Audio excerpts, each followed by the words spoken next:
When you're ever thinking about money, do you ever feel it in your body? If you do, that's completely natural. And while there's no necessary good or bad feeling that we want to be striving for, if you're feeling anxious all the time about your money or specifically in certain situations, we want to learn how to dial down that feeling because we know that the way we think and the way we feel are connected. In the last video, I talked about how to reframe anxious thoughts about money. This time, we're going to talk about anxious feelings, what's going on in your body with your emotions, so we can learn how to have a healthier relationship with those emotions and those feelings, so we can in turn have a healthier relationship with our money. If you're new here, what's up? My name is Lindsay. I'm a certified financial therapist, licensed social worker, and I help you at the intersection of money and mental health. In this series, I am bringing you all of my tips from my book, The Financial Anxiety Solution, and we're breaking down some of the main topics that get brought up around financial anxiety. This one is specifically about our feelings, and a little asterisk, a lot of people use the words thoughts and feelings interchangeably, but it's important to note that while they are connected, they are different. A thought is an idea. It's a statement, it's a cognition. It's happening up here. Whereas a feeling is more of a sensation, more of a mood, more of an emotion. I feel bad when I spend money is what we're going to focus on today, just as an example of what it feels like to experience financial anxiety. Financial anxiety can show up in our bodies, and the way it typically shows up is through a cluster of symptoms that we often see in traditional anxiety. A note, financial anxiety is not separate or a distinct thing that can be diagnosed under the DSM, but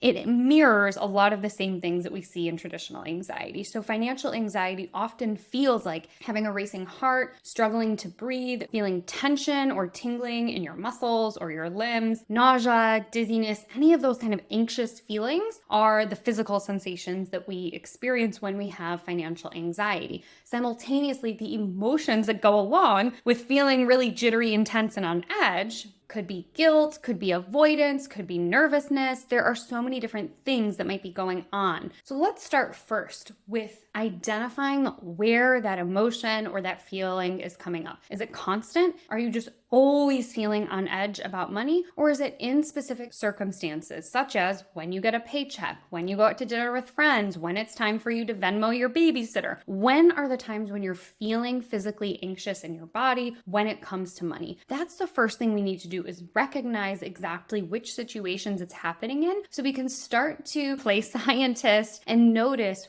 what are the situations in which my financial anxiety is heightened and I tend to be more worried about my money and it shows up in my body. So first we want to figure out, when is it happening? Is it happening when you're spending money, when you're earning money, anytime you're interacting with money in a relationship, such as talking to your partner or a child? Like, when are the times when you're feeling the most physically anxious? We want to literally take note. It doesn't have to be fancy. You can put it in your notes app on your phone. You can put it in a Google Doc. You can write it in a journal. It doesn't matter. But we just want to start taking notice of, when am I feeling that physical anxiety in my body when I'm engaging with my money, so we can start to build up some safety physiologically. Then we want to know, where is it showing up in your body? Everybody's a little bit different. Even though I mentioned a cluster of sensations that many of us feel, for some people you might be like, oh, it's really all right here. It's in my throat. It's at the top of my chest. I feel like my breath is shallow. I feel like there's tension in my shoulders. It's all right in this area. For other people, it might be in their extremities, their fingers, their toes. They might have it in those areas. So we just want to know, where is it literally showing up in my body? Then once we recognize the sensation, we also want to start getting curious about what might be going on. This is where we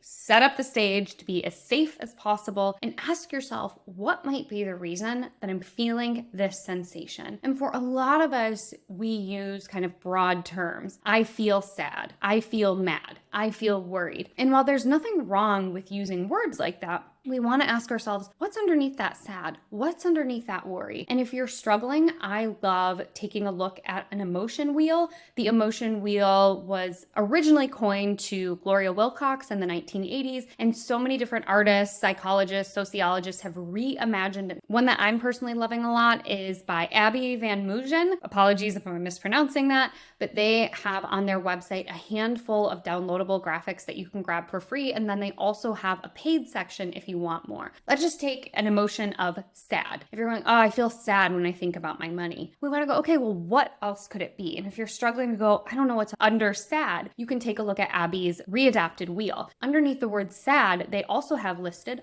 lost, lonely, unmotivated, bored, tired. You can see that there are all of these other things going on there. And if you're like, oh yeah, I am feeling like kind of lonely, I am feeling kind of tired, that gives us even more information. And if you're like, tired is close, but it's not exactly it, we can go out another layer. And Abby has other words that include numb, exhausted, burnt out. Then we really have a better understanding of what's actually going on. How we can help that emotion varies from person to person. You can journal on it if that feels really good for you. If you're not a big journaler, you can also do voice journaling. I like to use Google Docs. If you go into Google Docs, you can head to tools and then click on voice typing. When you click on the microphone, it will automatically start transcribing as you speak. It's not perfect, but it's pretty cool. It will help you if you're in just like that stream of consciousness. You need to get it out of your head and you're not a writer, or if you have any physical limitations that make it difficult for you to write or to type, you could try that out. And then getting curious about why you might be feeling burnt out, sad, frustrated, whatever that sensation is. Those are some more processing ways. But when we talk about the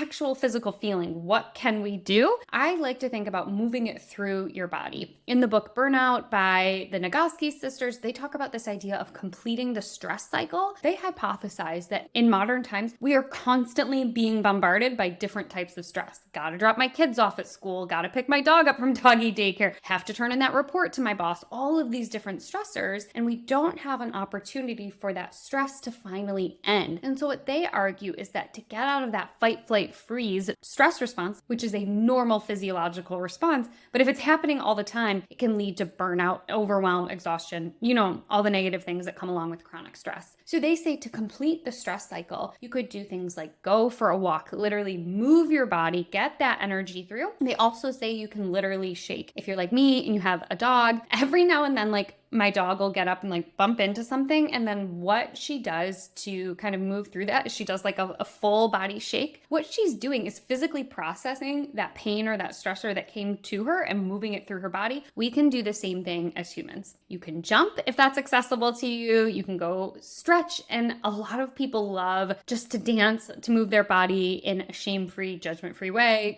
Pull down the curtains if that helps you to feel better. Put on your favorite song, but just move that through your body. One of my favorite tips to cope with feelings, if they're very intense and they're really uncomfortable, is to imagine doing the opposite. For example, if your financial anxiety shows up as like hot palms and a flushed face, what you can do is go, what is the opposite of hot? Cold. I'm not trying to treat you like a kindergartner. I'm just helping you think through this. What you can do in that moment is if you're feeling really hot and sweaty and overwhelmed, go grab a handful of ice cubes, put them into a nice cold glass and hold that nice cold glass of water on your chest. Have it cool against your hands. That might feel really good. If the sensation in your body is feeling really jittery, you're feeling really edgy, what's the opposite of jittery? Smooth, soft. So you can literally give yourself a hug. Giving yourself a hug can help to stimulate that vagus nerve, which is the nerve that runs throughout the median of our body to help soothe us. You can also ask a loved one for a hug. If you don't have a loved one available, you can pet a pet. We want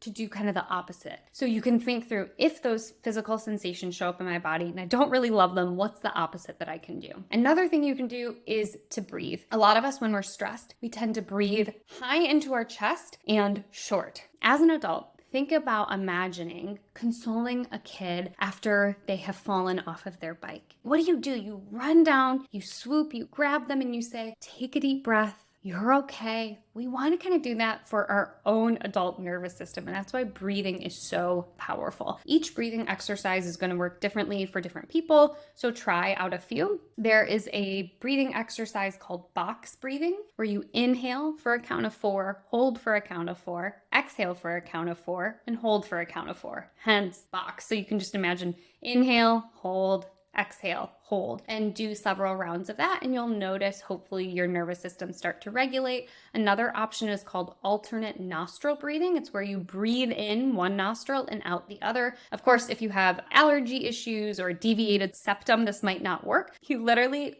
unplug one of your nostrils while you breathe in, move it to the other side, and then breathe out to kind of create this alternate nostril breath. Another option is called belly breathing. I mentioned when we're stressed, we tend to breathe up here. So we want to think about breathing low into our belly. Imagine there's like an inner tube all the way around our entire torso. And we want to imagine as we're breathing that we're expanding the front, back, and sides. So it's this 360-degree breath. If you're struggling to figure out how to do it, I recommend laying down completely flat and watch your breath there. Usually when we lay, we will breathe a bit more naturally in and out of our bellies. Another great option is if you have little kiddos around, so you can watch babies and their bellies will be the thing that's rising and falling far more than their chest, and that can also help to soothe us. If those things feel inaccessible, for some people doing deep calming breaths, particularly if you have a significant trauma background, it can feel really overwhelming. Other things to think about is how can you nourish yourself? How can you take care of yourself? And I mean, yes, literally, and I also mean figuratively, making sure you're eating in ways that nourish you, you're drinking enough water, you're getting enough rest, but also think about what are the activities, what are the things that you enjoy and help you to feel safe and supported. Some activities could be listening to soothing music, coloring, doing a puzzle, reading. Anything you can do to help provide some nourishment for yourself can help you when you're feeling physically overwhelmed when you're engaging with your money. Now we've got a bunch of different ways to manage these financially anxious feelings. Let's go back to this example that I mentioned earlier in this episode, which is I feel bad when I spend money. So that person has already identified spending money makes them feel bad. But what is underneath bad, right? So we want to get curious. Underneath bad for this person might be guilty, it might be discomfort, it might be self-consciousness or self-centeredness. There might be some fears around spending money and what that means for them. So to cope with it, they might start processing through why they feel that way. They may learn as they're doing their journaling that they were told growing up how bad it is to spend money and the importance of saving. So they may have this message in their head that spending money automatically makes them bad or makes them selfish. And so they feel guilty when they do that. So they start to practice some safe physical regulation exercises, such as doing some deep breathing, listening to a soothing playlist. And then we want to think about how can we take an activity that we quite literally can't get rid of, such as spending money, and how could we make it feel less bad for this person? So then we kind of go back to that thought exercise from last time and we go, how can I rethink the way that I'm engaging with my money and then bring it into the feelings? So for them, it might be, even though I feel bad when I spend money, I know that every time I spend money, I'm fill in the blank, purchasing things to nourish my household, spending money in a community that matters deeply to me, putting a down payment on a vacation that will bring a lot of joy to my partner and I. We want to think through what are some of the positives, what are some of the benefits of spending money so we can counteract feeling bad about spending money. For more, make sure you're subscribed. I'm covering other ways that financial anxiety shows up. And if you want to kind of test out some of these exercises, you can check out my book, The Financial Anxiety Solution. I highly recommend you ask a local bookstore to order it for you so those dollars stay in your community, and I'll see you in the next video.